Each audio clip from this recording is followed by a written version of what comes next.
Hi friends, good morning to everyone. Welcome to Baba words. ఈరోజు బాబా వర్డ్స్లో అధ్యాయం 2లోని తొలిల అనే చాప్టర్లోని బాబా words గురించి తెలుసుకుందాము. వీడియోలోకి వెళ్ళిపోతే, ఈ కాలంలో భక్తులతో అంత సన్నిహితంగా మెలిగిన భగవంతుడు సాయిబాబా ఒక్కరే. ఆయన రూపం ఒక్కసారి చూడగానే మళ్ళీ మళ్ళీ చూడాలనిపించేది. ఎవరైనా తన వైపు చూపు మరల్చుకోలేక తదేకంగా చూస్తుంటే బాబా ఇలా అనేవారంట, పిచ్చివాళ్ళ అలా చూస్తావేంటి, చూపు నిలపాల్సింది రూపం మీద కాదు, లోపల ఉన్న జీవం మీద అని చెప్పేవారంట బాబా.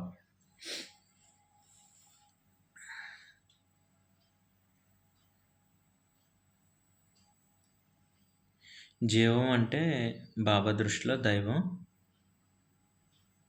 ఆ దైవం యొక్క ప్రత్యక్ష అవతారమే సద్గురువు. అంటే బాబాని మనం గురువుగా ట్రీట్ చేస్తాం కదా, అలాగా. సద్గురువుని సేవిస్తే ఆల్మోస్ట్ ఇంకా భగవంతుని సేవించినట్టే.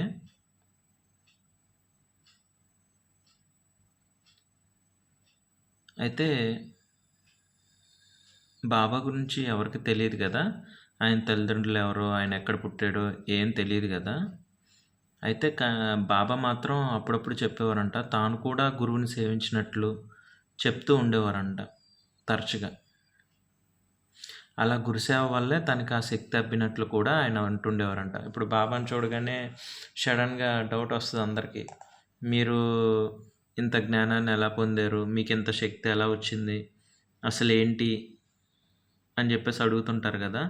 సో బాబా ఇలా చెప్పారనమాట, గురుసేవ వల్లే తనకి ఆ శక్తి అబ్బినట్లు, తనకు కూడా ఒక గురువు ఉన్నట్లు చెప్పేవారంట స్టార్టింగ్ డేస్లో. అంటే తల్లిదండ్రుల గురించి చెప్పలేదు, తన క్యాస్ట్ వాటి గురించి చెప్పలేదు, ఎక్కడ పుట్టాడో చెప్పలేదు, కానీ తన గురువు గారి గురించి మాత్రం ప్రస్తావించారు. ఎందుకు? గురువు యొక్క గొప్పతనం తెలియాలి అని. గురువుని సేవిస్తే భగవంతుణ్ణి సేవించినట్లే. ఓకేనా? రైట్.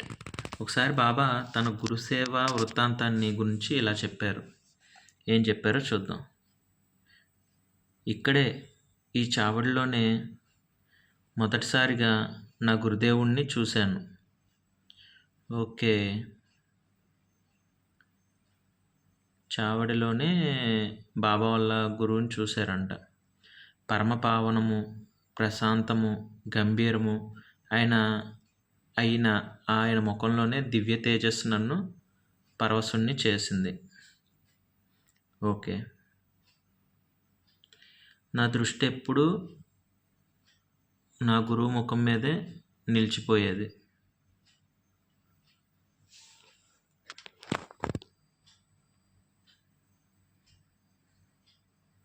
ఆయన ఎడబాటుని క్షణం మాత్రం కూడా భరించలేకపోయేవాడిని.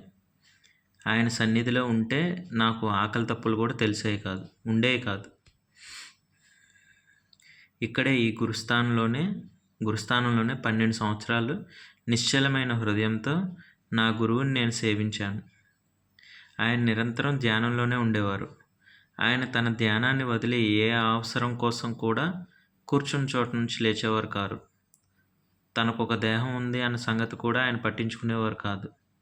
నేనే ఆయనకి రోజు స్నానం చేయించేవాడిని, నేనే ఆయన దుస్తులు మార్చేవాడిని, నేనే ఆయన చేత ఆహారం తినిపించేవాడిని, నేనే ఆయన మలమూత్రాదులు శుభ్రం చేసేవాడిని. ఆయన మాత్రం ఉలుకు పలుకు లేకుండా నిరంతరం ధ్యాన నిష్టలో ఉండేవారు. తన దేహానికి జరుగుతున్న సేవల గురించి కూడా గుర్తించేవారు కాదు.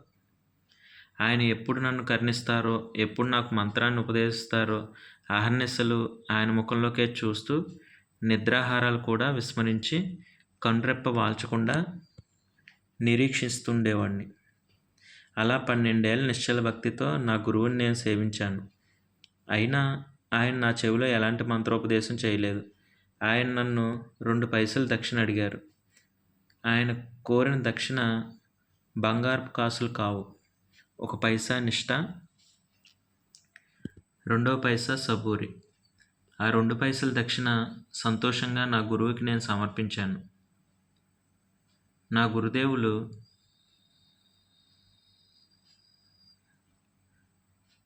ఎంతగానో సంతోషించి, సప్త సముద్రాలకు అవతల ఉన్నా సరే నేను నిన్ను కాపాడుతాను అని ఆశీర్వదించారు. వారి ఆశీర్వాదము, వారి దృష్టే నన్నింతటి వాడిని చేసింది. గురుసేవ ఫలితమే నాకింతటి శక్తినిచ్చింది.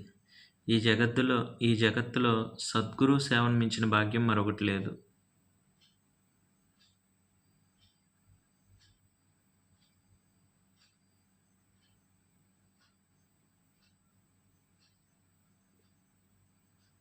అని చెప్పేసి బాబా చెప్పడం జరిగిందనమాట.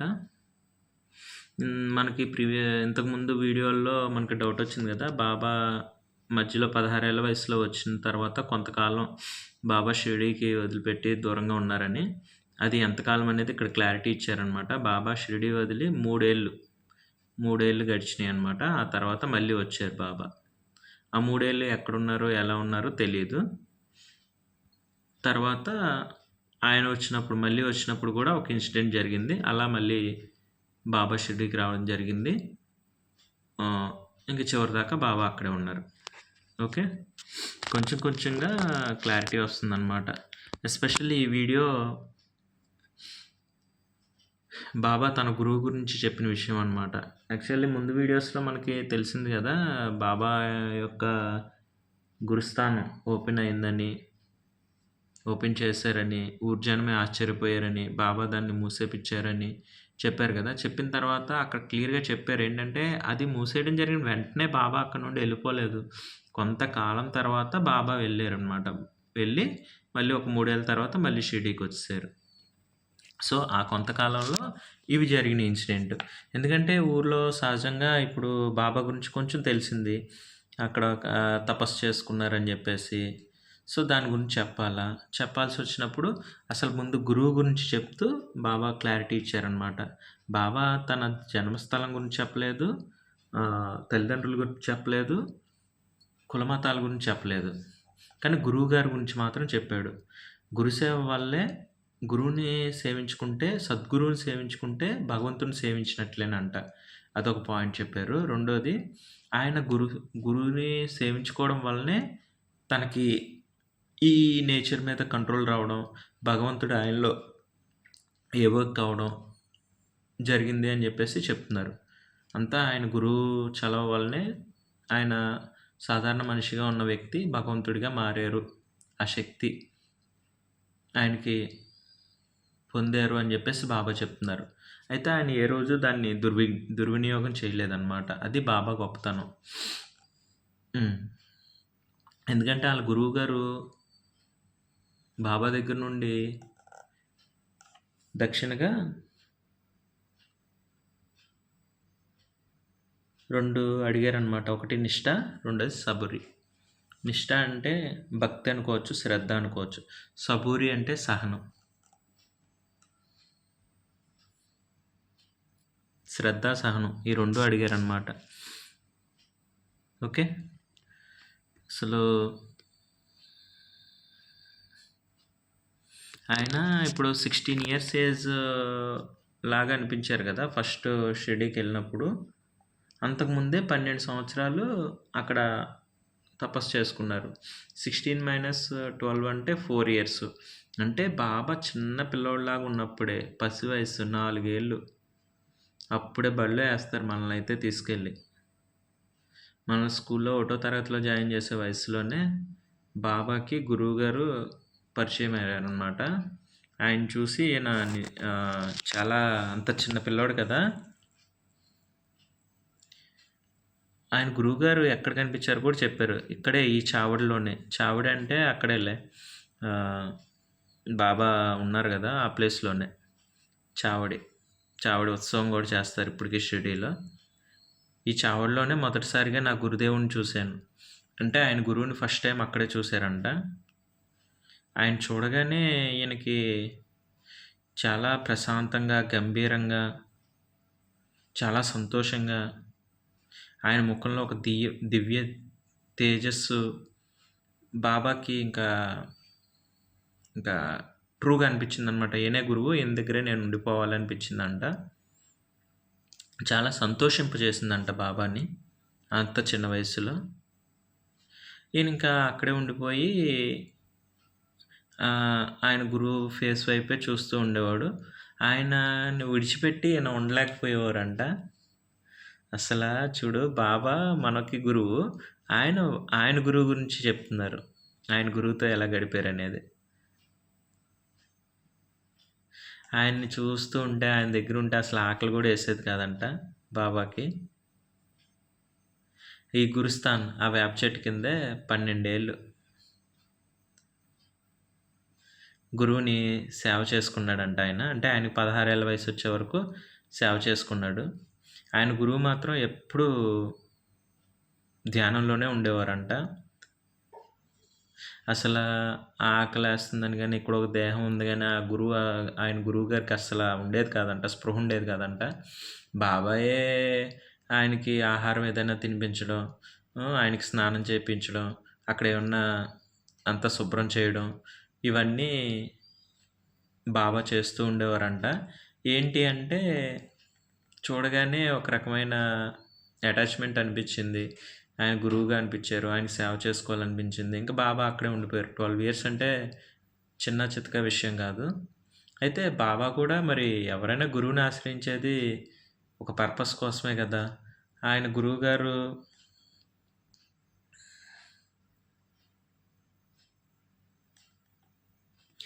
ఎప్పటికైనా ఆయనకి కరుణిస్తారు, ఆయనకి జ్ఞానబోధ చేస్తారు అని చెప్పే బాబా ఎదురు చూస్తూ ఉండేవారంట. అయితే ఆయన గురువుగారు మాత్రం నిత్యం ధ్యానంలోనే ఉండేవారు. అసలు తనకి ఇవన్నీ సేవలు జరుగుతున్నట్లు కూడా ఆయన గుర్తించేవారు కాదంట. బాగా డీప్ ధ్యానంలో ఉండేవారు ఆయన.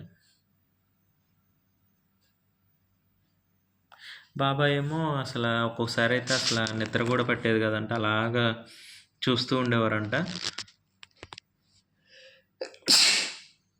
సారీ.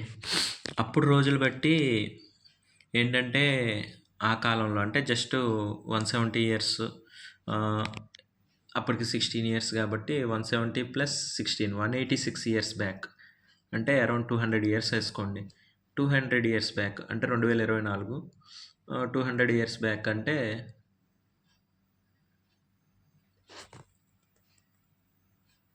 1824 సుమారు ఆ సమయంలో. ఓకే. ఆ సమయంలో ఏంటంటే అప్పట్లో ఇదే ఉండేది కదా! దాన్నేమంటారు? గురువు అంటే ఏదైనా మంత్రం ఉపదేశిస్తారు. ఆ మంత్రం ద్వారా మనకి ఏది కావాలన్నా అది పొందొచ్చు. ఈ వే ఆఫ్ థింకింగ్ ఉంటది. సో, బాబా కూడా అలాగే ఆలోచించేవారంట. ఇంత గొప్ప గురువు, ఇంత ధ్యానంలో ఉన్నారు, ఇంత నిష్టగా ఉన్నారు. ఈయన ఖచ్చితంగా ఏదో ఒక మంత్రోపదేశం చేస్తారు. ఇంక నా జీవితం చరితార్థం అవుతుంది. నా జీవితానికి ఒక పర్పస్ లభిస్తుంది అనుకునేవారంట చిన్న వయసు కాబట్టి. అయితే బాబా అనుకున్నట్లు ఏం జరగలేదు. ఆయన మంత్రోపదేశం చేయలేదు గానీ 2 పైసలు దక్షిణ అడిగారంట. అవి బంగారపు నాణేలు కాదు. 1 పైసా నిష్ట, ఇంకో పైసా సబూరి అడిగారు. నిష్టగా ఉండమని అడిగారు. సబూరితో ఉండమని అడిగారు. అంటే నిష్ట, శ్రద్ధతో ఉండు, సహనంతో ఉండు అని చెప్పారంట. ఈ 2 ఆయన పాటించారంట బాబా. ఇంకప్పుడు గురువుగారు ఎంతో సంతోషించి, ఆయన శ్రద్ధ, సహనానికి గురువుగారు ఎంతో సంతోషించి, సప్త సముద్రాల అవతల ఉన్న నేను నిన్ను రక్షిస్తాను, కాపాడుతాను అని చెప్పి ఆశీర్వదించారంట. వారి దృష్టే నన్ను ఇంతటి వాడిని చేసింది. గురుసేవ ఫలితమే నాకింతటి శక్తినిచ్చింది. ఈ జగత్తులో సద్గురువుని సేవను మించిన భాగ్యం మరొకటి లేదు అని చెప్పేసి బాబా ఫైనల్గా చెప్పారు. సో, ఓవరాల్గా ఈ బాబా వర్డ్స్ ద్వారా మనకు తెలిసిందేంటి? భగవంతుణ్ణి సేవ చేసుకున్నా, సద్గురువుని సేవ చేసుకున్నా ఒకటే. బాబా కంటిన్యూస్గా ఎప్పుడూ ఒక మాట అంటూ ఉండేవారు. ఎవరైనా ఆయన దగ్గరికి వస్తే 2 పైసలు దక్షిణ అడిగేవారనమాట. ఏంటి అంటే శ్రద్ధ, భక్తి. ఆయన ఏదైతే ఆయన గురువు దగ్గర నుండి నేర్చుకున్నారో అదే భక్తులకి ఉపదేశించారు. బాబా ఇంత గొప్ప వ్యక్తిగా మనందరి జీవితంలో ఒక సూర్యుని వలె ప్రకాశించడానికి కారణం ఆయన గురువుగారు. ఓకేనా? ఇక్కడ పేరైతే ప్రస్తావించలేదు గురువుగారి పేరు. ఆయన కూడా గురువుని సేవించుకున్నట్టు మాత్రమే బాబా చెప్పారు.